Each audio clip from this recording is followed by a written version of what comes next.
जैसा कि हमने लास्ट एपिसोड में देखा था, जहाँ शी हाउ ने उस फर्नेस को उठा लिया था और उस फर्नेस को उठाते ही शी हाउ को वो पैलेस दिखता है और यहीं से नेक्स्ट एपिसोड की शुरुआत होती है, जहाँ शी हाउ को उसकी बचपन की यादें दिखने लगती हैं, जहाँ शी हाउ के दादा एक घोड़े पे सवार होकर भाग रहे थे क्योंकि उन्होंने शी हाउ के शुद्धकरण के लिए एक पिक्सी के बच्चों को मार दिया था। इसलिए एक अडल्ट पिक्सी शी हाउ के दादा के पीछे पड़ा हुआ था उनको मारने के लिए। और जब ये बात शी हाउ के माँ बाप को पता चली तो उन्होंने शी हाउ के दादा को ढूंढने का फैसला किया। उस वक्त शी हाउ बहुत ही ज्यादा छोटा था, वो अपने माँ बाप के साथ जाने की जिद कर रहा था, पर उसकी आंटी शी हाउ के माँ बाप से कहती है कि वो शी हाउ को संभाल लेंगी। उसके बाद शी हाउ के माँ बाप वहाँ से चले जाते हैं शी हाउ के दादा को ढूंढने के लिए। ये देखकर शी हाउ भी अपने माँ बाप के पीछे भागता है, पर थोड़ी देर भागने के बाद शी हाउ थक गया था और वो वहीं बैठ जाता है। वहीं शी हाउ की आंटी उसके पास जा रही होती है, तभी उसका बेटा उसको रोक लेता है और वो अपनी माँ को बताता है कि उसने अपनी सेकंड आई से शी हाउ की बॉडी में सुप्रीम बोन देखी है। ये सुन के शी हाउ की आंटी बहुत ही ज्यादा हैरान हो जाती है और वो अपने बेटे को ये बात किसी को भी बताने से मना करती है। और तभी शी हाउ अपनी आंट से कहता है, आंट हम करेन देखने कब जाएंगे? जिस पे शी हाउ की आंट कहती है, हम आज ही करेन देखने जाएंगे। ये सुन के शी हाउ बहुत ज्यादा खुश हो गया था और वो खुशी से इधर उधर भागने लगता है। उसके बाद सीन चेंज होता है, जहाँ शी हाउ और उसकी आंट वो पैलेस के बेसमेंट में होते हैं और शी हाउ अपनी आंट से पूछता है कि आंटी करेन कहाँ है।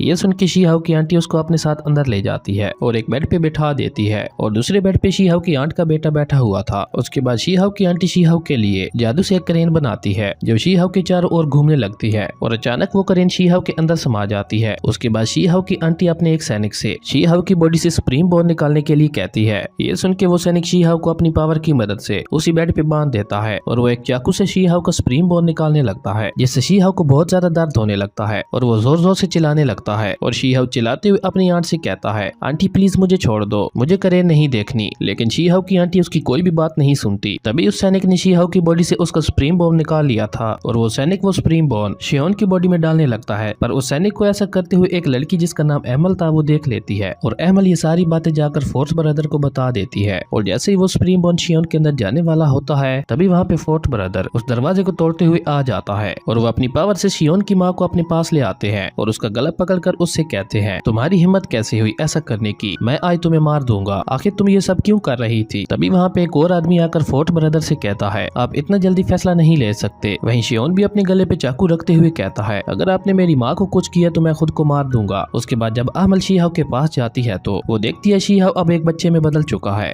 और ये देखकर वो बहुत ही ज्यादा हैरान हो जाती है। उसके बाद सीन चेंज होता है, जहाँ फोर्थ ब्रदर वो पैलेस के एंसेस्टर को दोनों माँ बेटे को सजा देने के लिए कहते हैं, लेकिन एंसेस्टर सारा फैसला वहाँ के लोगों पे छोड़ देते हैं। ये सुन के फोर्थ ब्रदर सुप्रीम बोन को दोबारा शी हाउ की बॉडी के अंदर डालने के लिए कहते हैं, जिसपे शी रुई कहता है, नहीं, अभी शी हाउ बहुत ही ज्यादा छोटा और कमजोर है और अगर हमने अभी ऐसा किया तो शी हाउ की जान भी जा सकती है। उसके बाद सीन चेंज होता है और हम शी हाउ के माँ बाप को देखते हैं, जहाँ शी हाउ का बाप शी हाउ की माँ से कहता है, मुझे लगता है हमारे बेटे के साथ कुछ तो बुरा हुआ है, इसलिए हमें जल्द से जल्द वापस वो पैलेस जाना होगा। वहीं दूसरी तरफ एक सैनिक भागता हुआ आकर शी रुई को बताता है कि अमल शी हाउ को लेकर कहीं चली गई है। ये सुन के शी रुई सभी सैनिकों को उन दोनों को ढूंढ के लाने के लिए कहता है। उसके बाद सीन चेंज होता है, जहाँ अमल शी हाउ को पकड़े हुए वो पैलेस से भाग रही होती है और तभी शी हाउ के माता पिता भी वहाँ पहुँच जाते हैं और अमल उन दोनों को सारी बात बता देती है। अमल की सारी बात सुनकर शीजलिंग को बहुत ज्यादा गुस्सा आता है और वो सभी सैनिकों को मारते हुए शी रुई के पास पहुँच जाता है, जहाँ शी रुई शीजलिंग से कहता है, शी हाउ की सुप्रीम बोन निकल चुकी है पर वो उसकी भरपाई करने के लिए तैयार है और इसके लिए तुम्हें इतनी ज्यादा तबाही मचाने की कोई भी जरूरत नहीं है। लेकिन शीजलिंग अपने बेटी के सुप्रीम बोन क्रश होने पर और उसकी ऐसी हालत देखकर बहुत ही ज्यादा गुस्सा हो चुका था, इसलिए शीजलिंग को किसी भी हालत में बदला चाहिए था। और तभी वहाँ पे शी हाउ की आंटी को पकड़ कर लाया जाता है। ये देखकर शी हाउ की माँ चुनलिंग उससे कहती है, तुम भी तो एक माँ हो, तो फिर भला तुमने ऐसा क्यों किया? जिस पे शी हाउ की आंटी कहती है,